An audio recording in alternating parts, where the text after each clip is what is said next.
मराठमोळ्याचा वेध आणि आपुलकीची सेवा देणारे आपले news channel Erala news. Khatav तालुक्यातील मोळ येथे जिल्हा परिषद आदर्श शाळा इमारत बांधकामाचा भूमिपूजन शुभारंभ आमदार महेशदादा शिंदे यांच्या उपस्थितीत करण्यात आला आहे। कार्यक्रमास पंचायत समितीचे गटविकास अधिकारी योगेश कदम, गट शिक्षणाधिकारी सौ सोनाली विभूते, बूथ बीटचे विस्तार अधिकारी शिवाजी कदम, केंद्र प्रमुख संजय दिडके साहेब, प्राथमिक शिक्षक बँकेचे माजी चेअरमन नवनाथ जाधव, भाजपा तालुका अध्यक्ष शिवाजी शेडगे, जिल्हा नियोजन मंडळाचे सदस्य अभयराजे घाटके, मोळ गावचे सरपंच वैभव आवळे, उपसरपंच अमोल चिनके, माजी उपसरपंच अरुण वाघ, महेंद्र नांगरे, सर्व ग्रामपंचायत सदस्य, शाळा व्यवस्थापन समितीचे अध्यक्ष अभिजित घाटगे, त्यांचे सर्व सदस्य, चेअरमन विलास घाटगे, व्हाईस चेअरमन आणि सर्व सदस्य, विविध मंडळाचे अध्यक्ष, उपाध्यक्ष, सदस्य आणि भरपूर संख्येने ग्रामस्थ उपस्थित होते। या प्रसंगी गावातील विविध विकास कामांचे भूमिपूजन आमदार महेशदादा शिंदे यांच्या हस्ते करण्यात आले। कार्यक्रमाचे प्रास्ताविक जिल्हा परिषद शाळेच्या मुख्याध्यापिका मोटे मॅडम यांनी केले। इमारतीबरोबर शाळेत भौतिक सुविधा मिळाव्यात, शाळेच्या गुणवत्ता वाढीसाठी आम्ही कटिबद्ध राहू असे सांगितले। विद्यार्थ्यांच्या गुणवत्तेबरोबर विविध स्पर्धांमध्ये विद्यार्थ्यांनी भाग घ्यावा असे, विद्यार्थ्यांना सर्वांगीण विकास साधनाकडे शाळांनी लक्ष द्यावे असे गटविकास अधिकारी श्री योगेशजी कदम यांनी आवाहन केले।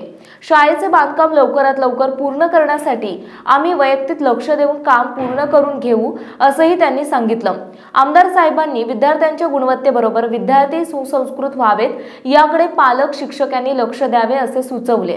नजीकच्या काळात मतदारसंघातील सर्व शाळांसाठी आदर्श इमारत देणार असल्याचे सांगितलं।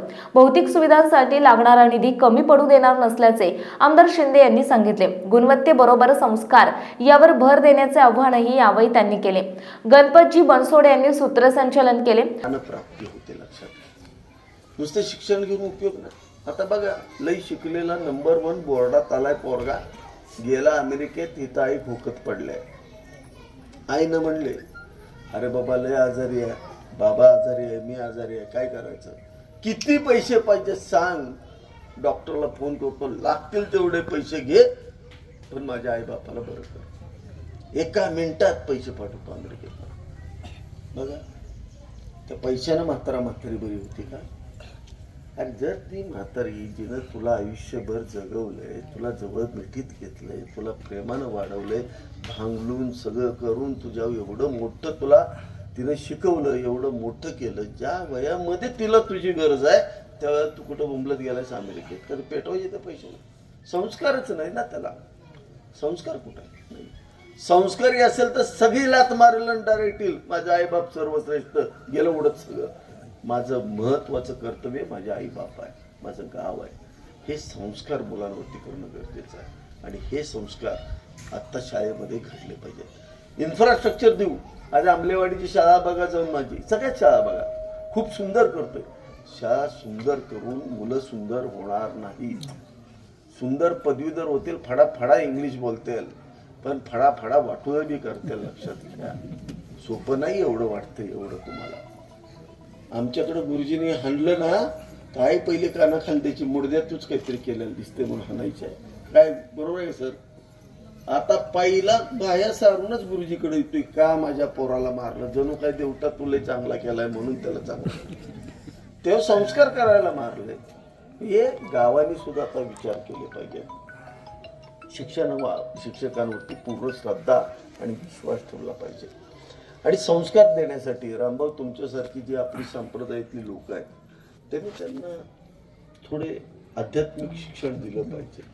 शेवटी ज्या गोष्टी आमच्या हातातून होत नाहीत ते आमच्या पूर्वजांनी काही आपल्या संस्कृतीनं लिहून दिलेल्या गोष्टी आहेत, धर्मग्रंथ असतील किंवा हे गोष्टी आहेत। याच्यातून काय घडतो? एक चांगला माणूस घडतो। हे मानसशास्त्र आहे, लक्षात घ्या।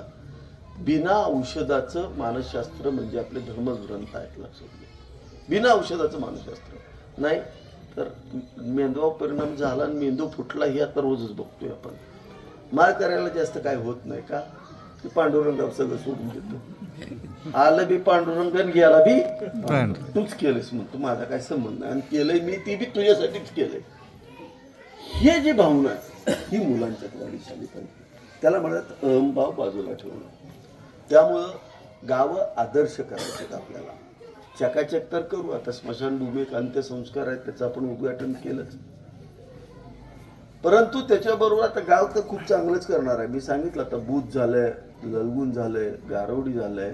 जेवढी गाव आहेत तेवढी चांगली करत चाललं. तर मोलचा पुढचा नंबर आहे. मोल सुद्धा खूप सुंदर चकाचक गाव होणार, सगळ्यात सुंदर गाव होणार.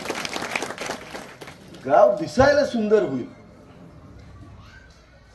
पण तुमच्यासारखे आपले पूर्वज जे होते बघा, ही जी 22 गुंठे जागा अशी आली का हो? आली का? नाही. कुणी दिली ही जागा? शंकरदादा काळेंनी दिली. कैलासवासी शंकरदादा काळेंनी दिली. आता सांगा एखाद्याला तुझी 22 गुंठे जागा घेतोय, अरुण लगेच गायब. बरोबर आहे खोटा आहे? सांग मला, कराय की नाही? 100 एकर जमीन असली तरी बंटी राहणार आहे का कोणी? तो उभं सांगायचं, निरोप द्यायचा, आज साहेब कोणाची तरी एक 20 गुंठे जागा गावच्या या कार्यक्रमासाठी मागणार आहे. एक जण इथं येईल का बघा? सगळं मोळ गायब. कर्फ्यू लागल्यासारखं सगळी गायब. पण हे जे संस्कार होते ते संस्कार सर्वश्रेष्ठ. मग आमची प्रगती झाली का अधोगती झाली याचा आपण विचार केला पाहिजे. दानत होती, दानत. हे संस्कार, त्यागाचे संस्कार, हे संस्कार मुलांपर्यंत पुढे गेले पाहिजे. फार सुंदर अशी ग्राम्य जीवन पद्धती होती, ती पुन्हा आपल्याला आणायची. आपले गाव खूप सुंदर करू. अरे परदेशातल्या खेड्यापेक्षा सुंदर गाव आपण आता करायला लागलो. एक गाव माझं चिलेवाडी जाऊन बघा. परवा दिवशी एक जण आले होते, म्हणजे बाहेरचे लोक आले होते, मुंबईचे, राजू आप्पाचे मित्र. अरे म्हटले कसलं गाव केलंय, आपल्या ठाण्यापेक्षा लय भारी झालं म्हटलं. म्हणजे ते जिथं राहतात त्यावेळी सुंदर गाव. चिलेवाडी झालंय, हासेवाडी झालंय, आता आमचं नागेवाडी करतोय, इकडं भाडळे खूप सुंदर झालं. हे कुठलंच गाव सोडलं नाही, सगळी गावं चांगली करायला. पण ते दिसायला सुंदर करून उपयोग नाही. लक्षात घ्या, असायला सुंदर. आता आपल्यावरची जबाबदारी काय आहे? ज्यांच्या जीवावरती आणि ज्यांच्यासाठी आपण कष्ट करतोय त्यांच्यावरचे संस्कार महत्वाचे आहेत. ज्या संस्कारामध्ये तुम्ही तुमच्या आई वडिलांची सेवा केली, त्या संस्कारामध्ये आज तुमचे नातू आहेत का, तुमची मुलं आहेत का, याचा अभ्यास केलाय तुम्ही? पैलवान तयार केला, 22 वर्ष सांभाळला, आणि ज्या वेळेला महाराष्ट्र केसरी घेणार त्यावेळेला पैलवान म्हणला माझा वस्ताद घेऊ नाही, हे फॉर्च्युनर बसलेला माझा वस्ताद आहे. त्याला काय वाटत असेल हे लक्षात घ्या. तीच अवस्था आहे. मुलांवरचे संस्कार अत्यंत चांगले झाले पाहिजेत आणि त्याच्यासाठी शिक्षण विभागाने इथनं पुढे काम करावं लागेल. आपल्यावरती जबाबदारी आहे. एका बाजूला फार मोठ्या प्रमाणावरती परकीय विचारांचं आक्रमण जाणीवपूर्वक आपल्यावरती होतंय. सातत्यानं जर तुम्ही मोबाईल जर पाहिले तर त्याच्यामध्ये फार मोठं आक्रमण होते आपल्या विचारांवरती, आपल्या ग्राम्य जीवनावरती. त्याच्यापासून मुलांना बाजूला ठेवून आपल्याला शाळा आणि गावं चांगली करावी लागतील. ज्या काही ताकद लागेल ते द्यायची आमची जबाबदारी आहे. 6 खोल्या देण्याच्या मागचा उद्देश, 4 वर्ग आहेत, 1ली ते 4थी. मी स्वतःच खोल्याचं डिस्ट्रीब्युशन केलंय, त्यामुळे मलाच माहिती आहे सगळं. आणि एक मुख्याध्यापकांसाठी आणि एक एक्स्ट्रा तुमची वैज्ञानिक शाळा आणि याच्यासाठी दिलेलं होतं. आपल्याला एक स्कोप राहतो वरच्या बाजूला एक मोठा हॉल करण्याचा. तो आपण एक पत्र्याचा हॉल, जसा मी परवा खेडमध्ये बांधला, पुन्हा आमच्या शिरूर मजबूत करायचं. आमचं ठरल्यानंतर मुख्यमंत्र्यांना समजावून सांगितलं. त्यावेळेच्या मुख्यमंत्री महोदयांनी मान्य केलं. कलेक्टर डुडी साहेबाचे जितेंद्र डुडी, त्यांनी त्यावेळेला सांगली जिल्ह्यामध्ये स्मार्ट स्कूलची संकल्पना खूप चांगली राबवली होती. ही सातारा जिल्ह्यामध्ये पहिल्यांदा राबवायची ठरली. आणि मग पहिल्यांदा जिल्हा नियोजन समितीच्या माध्यमातून आमचे पालकमंत्री महोदय शंभूराज देसाई साहेबांनी सगळ्यात जास्त निधी द्यायचं फायनल केलं. आणि महाराष्ट्र राज्यामध्ये सगळ्यात जास्त निधी शाळा बांधकामासाठी हा सातारा जिल्ह्याला मिळाला. आणि त्यातल्या त्यात सगळ्यात जास्त कोरेगाव मतदारसंघाला मिळाला. आपल्या मतदारसंघातल्या सगळ्या शाळा सुंदर करायचा निर्णय घेतला गेला. ज्या ज्या शाळांची पत्र्याच्या खोल्यात, कौलाच्या खोल्यात, पोडकई साल्यात नाही आल्या, सगळीकडे RCC सुंदर शाळा बांधायचा आम्ही सुरुवात केली. मूळचा त्याच्यात समावेश केला गेला. पहिल्यापासून मूळनी सहकार्य केलं. मूळवरती कायम अन्याय झाला. सुरुवातीचं गाव डोंगरावचं गाव, पण डोंगरावर राहणारे सगळे भगवे कपडे घालून अर्ध्या भाकरीवरती जगणारी माणसं असतात, डोंगरात राहणारी. ती मूळची अवस्था तशीच झाली पहिल्यापासून. पाणी नाही, भयानक परिस्थिती. आता मुख्याध्यापकांना थोडंसं जरा राजकीय पार्श्वभूमी दिसते. चांगलं आहे, वाईट नाही. चांगलं बोलल्या की आमची पोरं ग्राम्य जीवनातली आहेत, ती कुठेही टिकू शकतात आणि शहरातली टिकू शकत नाही. सत्य. माझंच उदाहरण घ्या. कचरे गुरुजींनी मला राजापूरच्या मारुतीच्या मंदिरात शिकवलं आणि मी 3 जिल्ह्यात स्कॉलरशिपला पहिला आलो 4थीला. लक्षात घ्या. राजापूरमधनं सातारच्या पोरांना, पुण्याच्या पोरांना सगळ्यांना डारून टाकलं होतं त्यावेळेला. आणि मलाच माहित होतं मी कुठं होतो, रामाच्या डोंगरात होतो, गुराच्या मागे, चुलते भाऊ. आमची पोरं पळत आली वर. आणि उन्हाळ्यात ते बातमी यायची ना, सुट्टीच्या काळात यायची. आमचा मित्र म्हटलं, महेल एका तू 3 जिल्ह्यात पहिला आला. म्हटलं मम्मी इकडं कुठं डोंगरात आलायस पळत पळत पळत. म्हटलं तू 3 जिल्ह्यात पहिला आलाय, सांगावं दिलाय गुरुजींनी, खाली बोलावलंय. मग आम्ही दुसऱ्या दिवशी गेलो. मग आम्हाला पण माहित नाही आमचं काय झालंय ते. वडूजला जाऊन आपलं पेपर देऊन आलो. बाकी काय आम्हाला माहीतच नव्हतं. त्या काळात स्कॉलरशिपला आम्ही आलो होतो. म्हणजे असे माझ्यानंतर, माझ्यापूर्वी पण खूप चांगलं काम शिक्षकांनी केलेलं आहे. म्हणजे कचरे गुरुजींचं नाव घेतलं, पांढरे गुरुजी होते, हाडाचे शिक्षक. माझे मामा जगताप गुरुजी होते.